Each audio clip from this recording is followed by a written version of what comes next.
पाणी हिरी जात्या, पाईपलाईन केलेली जात्या, मग पोरं काय करायचं? प्रधान शेती म्हणतासा तुम्ही, शेतीचं काय करायचं सांगा? कर्ज कशाने फेडायचं ते? जे आतापर्यंत आता त्यांनी रक्ताचं पाणी करून जे पिकवलंय, आता त्यांची कर्ज अजून फिटायचे.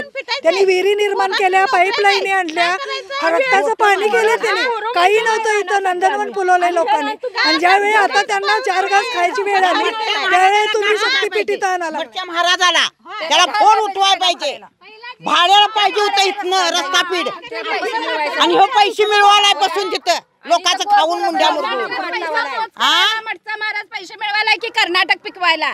तुम्ही महाराष्ट्राचा मंत्री, महाराष्ट्रातलं बघा की हो, काय कर्नाटक वाल्याची साथ द्यायला तुम्ही? चांगलं करायला लागला, इकडे आमची नुकसान करायला लागलाय तो. आम्हाला रस्ता एवढा अजिबात होऊ देणार नाही बघा. नाहीतर दगड काय हातात गावाला इळा खुरपी सपवणार आम्ही त्या अधिकाऱ्यांनी. त्यांनी विचार करून तरी आम्ही येऊ देणार नाही बघा.